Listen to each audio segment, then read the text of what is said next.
دا د زابل ولایت په میزانه ولسوالۍ کې د انځرو هغه میدانونه دي چیرته چې د وچولو پروسه تازه پیل شوې.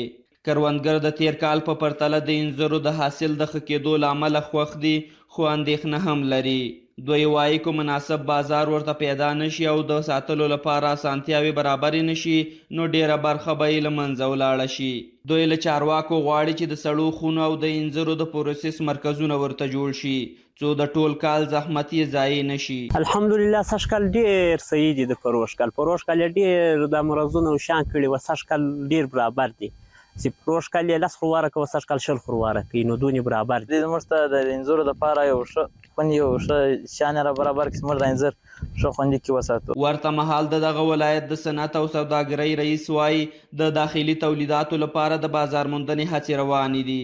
هغه زیاته کړه هڅه کوو چې خپلو داخلي تولیداتو ته ارزښت ورکړو او اړینې اسانتیاوې برابرې کړو. سږ کال لله الحمد د خلکو حاصلات ښه دي او د میوو کیفیت یې ښه ده او د میوو بازار هم ښه ده او د سړو خونو په ارتباط موږ هڅې کوشش روان ده. له بعضې مؤسساتو سره مو دا خبرې شریکه کړې ده چې سړې خونې باید پیدا شي زموږ د باغدارانو دپاره.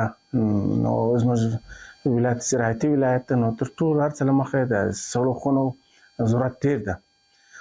دا همدارنګه د بارډرونو په ارتباط زموږ رهبري کوشش روان کړی ده چې بارډرونو باندې کار وکړي، بارډرونه خلاص کړي او پر بدیلو لارو باندې. بلخوا د انځرو د وچولو په پروسه کې د هیواد له بېلابېلو ولایتونو څخه په سلګونو ځوانانو ته د کار زمینه برابره شوې.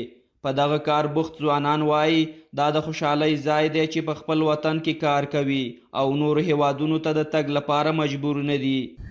نو د دغو انځرو د کاروبار څخه زه ډېر خوشحاله یم چې زموږ خپل په یو وطن کې داسې خواري و مزدوري موږ ته پیدا کېږي.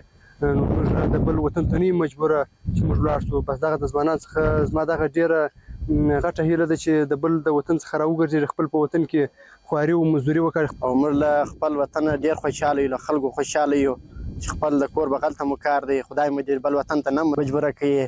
د یادونې وړ ده چې د اسلامي امارت په راتګ سره په هیواد دننه کاري فرصتونه ډیر شوي او د هیواد په هر ګوټ کې ځوانان په پوره ډاډ او اطمینان سره خپل کارونه ترسره کوي.